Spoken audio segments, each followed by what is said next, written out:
नमस्कार। खेत खजाना में आपका स्वागत है। आज 6 अक्टूबर है और दिन है शुक्रवार।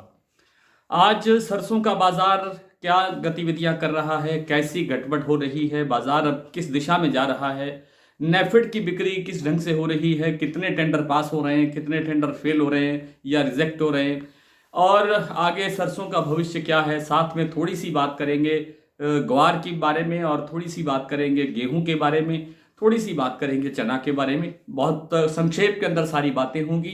सबसे पहले बात शुरू करें सरसों से, तो उससे पहले आपसे वही विनम्र निवेदन, अगर आप इस चैनल पर पहली बार हैं तो आप इस चैनल को सब्सक्राइब कर लीजिए और सब्सक्राइब करने के साथ साथ बेल आइकन को जरूर प्रेस कीजिए ताकि वीडियो अपलोड होते ही सबसे पहले आप तक पहुंचे।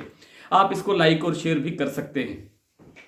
और सरसों का बाजार आज थोड़ा गिरावट की तरफ बढ़ा है। पहला कारण, जो सबसे बड़ा कारण है, वो है अंतर्राष्ट्रीय बाजार में जो खाद्य तेलों के अंदर गिरावट है, उसके कारण से बाजार थोड़ा सा गिरावट की तरफ है। हालांकि थोड़ा कोई ज़्यादा गड़बड़ नहीं हुई है। केएलसी थोड़ा सा सुबह जो है मजबूती की तरफ खुलने का प्रयास करता हुआ वापस गिर गया और अब भी जो है स्थितियां लगभग वैसी ही है, उठापटक जारी है। सोयाबीन के थोड़ा सा जो शिकागो बोर्ड ऑफ ट्रेड के अंदर सोया तेल है उसके अंदर हल्का सा सुधार हुआ है, जिससे सोयाबीन का जो खरीद है महाराष्ट्र के कीर्ति प्लांट की, उसके अंदर भी 20 रुपये भाव प्रति क्विंटल सोयाबीन के बढ़ाए गए हैं। नेफेड जो है वो 3 सेंटर में 4 तारीख का जो टेंडर था, 4 तारीख जो बीती 4 तारीख है, उसका जो टेंडर, 3 टेंडर थे। एक मध्य प्रदेश का था, संभवतः मुरैना का है, और दूसरा राजस्थान का था, एक हरियाणा का था। और उन तीनों के जो टेंडर्स के जो रेट हैं वो 5300 रुपये से लेकर के 5400 रुपये तक है। यानी 5300 और 5400 के बीच में 3 टेंडर पास हुए हैं और उनके अंदर जो क्वालिटी है उसकी अभी डिटेल मेरे पास नहीं है, लेकिन बताया जा रहा है कि करीब करीब अब तक जो टेंडर्स जितने भी टोटल हुए हैं उनसे मिला करके 18 से 20 हजार टन जो माल है वो सरसों जो है वो नेफेड ने बिकवाली की है खुले बाजार में। इन सब दबाव कारणों से, और श्राद्ध पक्ष भी चल रहा है, इन सब कारणों से सरसों बाजार, दिल्ली का जो भाव है या चरखी दादरी का जो भाव है वो 100 रुपये गिरा है, जयपुर 25 रुपये टूटा है, भरतपुर 50 रुपये टूटा है। सलोनी का प्लांट का भाव वही है। गुप्ता जो गोयल कोटा का जो भाव है वो भी स्टेबल है। भरतपुर आज खुला है 5431 रुपये। आपको याद होगा कल भाव था 5482 रुपये, तो 50 रुपये 51 रुपये की गिरावट यहाँ है। दिल्ली का भाव है 5500 रुपये, कल भाव था 5600 रुपये। चरखी दादरी 5550 था कल, आज 5450 है। 5850 रुपये भाव था जयपुर का, जो आज 5825 रुपये रह गया है। इसी अनुपात के अंदर दूसरी मंडियों के अंदर भी गिरावट आई है, लेकिन ये गिरावट लंबे समय तक रहने वाली नहीं है और बाजार जो है नवरात्र के बाद में फिर सुधार की तरफ थोड़ा बहुत जाने की गुंजाइश में है। अभी कोई ऐसी भयभीत होने वाली स्थितियां शायद नहीं है। बात कर लेते हैं नरमा कपास के बाजार की। तो मैं 2-3 दिन से लगातार आपसे बता रहा हूं कि नरमा कपास के अंदर मंदे की संभावना नहीं है। आप देख रहे हैं कि बाजार कई दिन से 71-7200 हरियाणा, पंजाब, राजस्थान की मंडियों के अंदर जो भाव है वो ठहरा हुआ है। इसी भाव पर कारोबार हो रहा है। आवक बढ़ने के बावजूद जो है भाव कमजोर नहीं हो रहा है। इसका मतलब है कि नरमा कपास के अंदर तेजी बनने की संभावना बची हुई है, गुंजाइश पूरी है।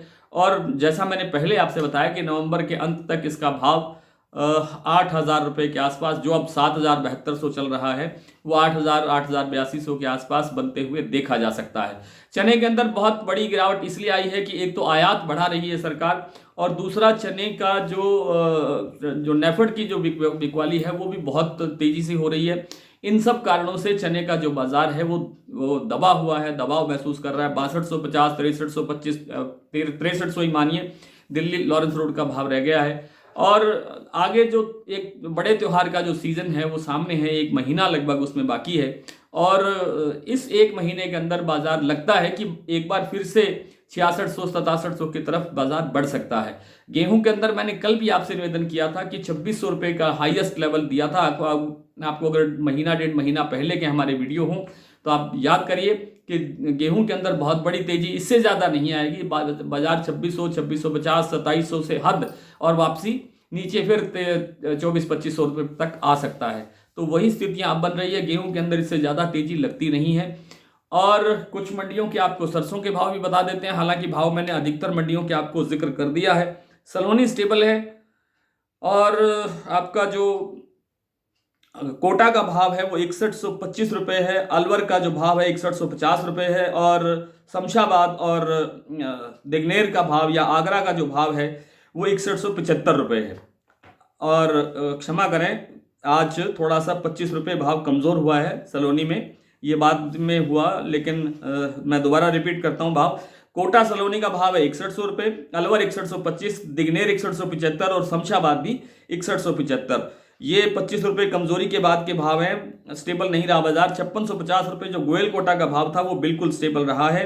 अब बात करते हैं भरतपुर मंडी की। भरतपुर का भाव आज 5400 और 31 रुपये, जयपुर 5850, अलवर 5500, कोटा 5411, सुमेरपुर 5450, गंगापुर 5440, खैरथल मंडी 5400, दिल्ली 5500, चरखी दादरी 5450, गोयल कोटा 5650, बीपी आगरा 6000, शारदा 5950। ये तीनों प्लांट स्टेबल हैं। हिसार 5300, बरवाला 5200, मुरैना मंडी 5300, सिवानी 5425, नड़बई मंडी 5431, खेरली मंडी 5480, बीकानेर 5150, नागौर 5200, बारा मंडी 5311, नौर मंडी 5250, आदमपुर 5390 रुपये, सिरसा 5111, नीमच मंडी 5200 रुपये, कटनी 5100 रुपये, मंदसौर 5100 रुपये, निवई मंडी 5400 रुपये, टोंक मंडी 5380। ये थे अब तक के भाव, और कल आपसे फिर मुलाकात होगी। तब तक के लिए नमस्कार।